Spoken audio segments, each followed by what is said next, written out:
This video is proudly sponsored by Clove Technology, the ultimate smartphone retailer. The Epson MG 850HD, certainly one of Epsom's mid-range to higher end projectors in their product line. Join me, David Thompson. I'm going to be having a look at the design element of this projector, the design flaws, and if it lives up to the specifications as performance-wise as it does on paper.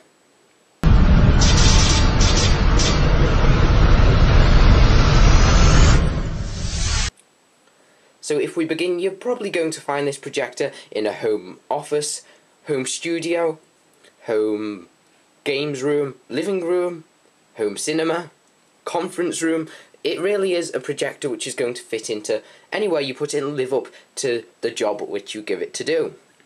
What's unique about this is this specific projector you can use with your iPhone or iPad or even your iPod. You can just plug it into the dock on the back, which I will show you in a second, and you can access your videos, your music, and your library of rented DVDs, rented movies, rented videos. You can access all that from the projector interface itself using the handy remote here. So what not better to start off, we'll start off with the lens. Now with the lens here, we have a cover which slides across quite easily, and as soon as you slide this, the actual bulb inside the lens turns itself off, and that saves on energy. It saves the battery, the life on the bulb, and you know, it's not just like putting a cap on, you're actually sliding this across. And that's also good because it means you can never lose the cap. I always find myself losing the cap for projectors. Here we have the adjustments of the size of the projection and also to adjust the focus of it to make sure it's crisp quality and in focus. Over here, now this feature I really love. When you're projecting a normal projector, you need to have it directly in front of the wall you're projecting it onto, but not with this one. You can actually adjust it so you can put it in the right hand corner of the room tucked away, and it will still project onto the wall perfectly in a perfect rectangle, and it won't be disproportioned in any way whatsoever. And this is a unique feature of this projector and some other projectors, of course, but I have not come across this feature yet, and I am very impressed with that. It is great if you've got a small room, you need to put it in the corner, and you can't have space for it in the centre of the room or in the centre of the ceiling. Now, on the bottom, as far as adjusting the height of the projector is, to get far enough up the wall to meet your board on the wall or even your projector screen, we have an adjustment here, so we can hold that down and we get a little stand which pops out like that, and for transport reasons we can just pop it back in and carry it off, or if we don't even need that whatsoever. Now on this side we have a handle which easily pops out like that to allow you to carry it around easily without any problems and without dropping it, so it makes it incredibly secure. So you'd be able to carry this, and then the only other thing you would need was the included right hand kettle lead, which is included in the box. Be sure to check out the unboxing if you have not already seen it. Here we have an intake to cool the lamp down, and here if we pop this side off, hidden behind there we have some connections. This is just some of them.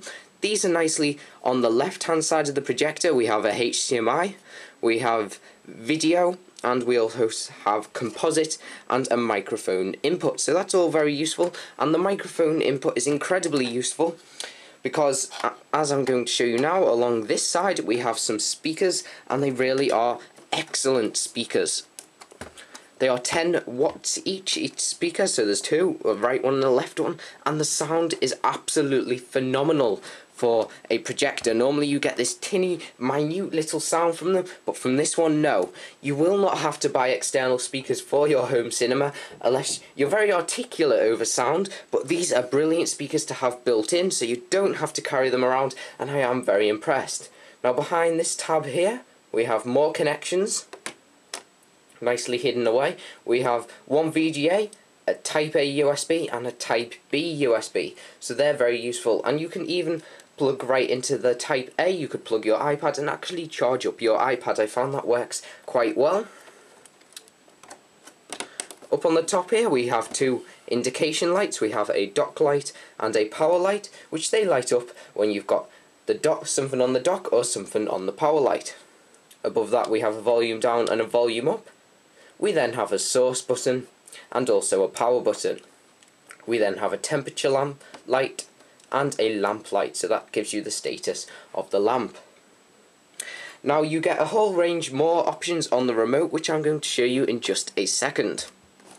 On the bottom here, by pushing that in, we slowly get out our dock for our iDevice.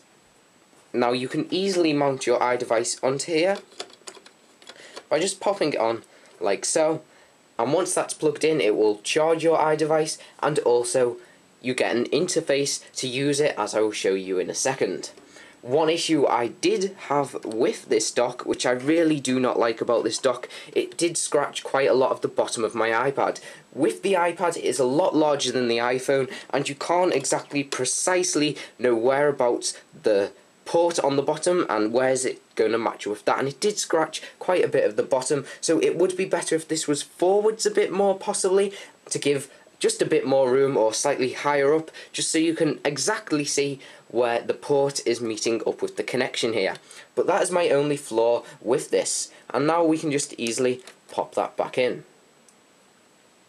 Now for when we're projecting it onto a board, here we have a remote with a power button. We also have source, aspect, color mode, user, menu, exit, navigation buttons, a select button, pause, forwards, backwards, volume up, volume down, and a break button. And we can also press the button there and the keyboard will nicely light up and illuminate. So moving on from that, if we just rotate the projector around once again, here we now have a section where we can remove this and get to the fans. So in case we need to replace some of the fans to get it cool, and also the bulb, so you can get all the access for that, the filter and that, just there. And bringing it back around, we are now back around to the front. So here we are with the iDevice interface. I've simply just plugged my iPad straight into the dock on here, and this turned the projector on, and we automatically get this screen up right away. So here we can navigate with the remote, go into videos, we can go to movies, music videos, TV shows, video podcasts, etc. We're going to go into movies, we can then navigate into all, and here we have access to all of the movies you may have.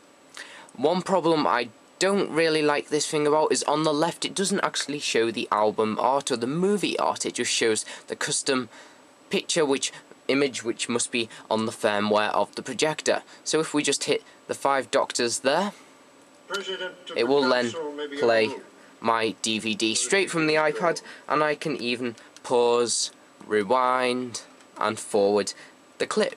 So it is easy as that, and this really is easy, and I like the way you can navigate. It really does remind me, well, it is technically like front row on the iMac. So if we now go into music, then let's go into albums, navigate to there, go all, same thing again, we're not actually getting the album art, but we're getting a preset image from the projector, and if we just briefly navigate through some albums, you will see that all the music is in albums, and of course we can play any song you may want to play. Now of course I'm going to have to put the volume down for this song for copyright purposes.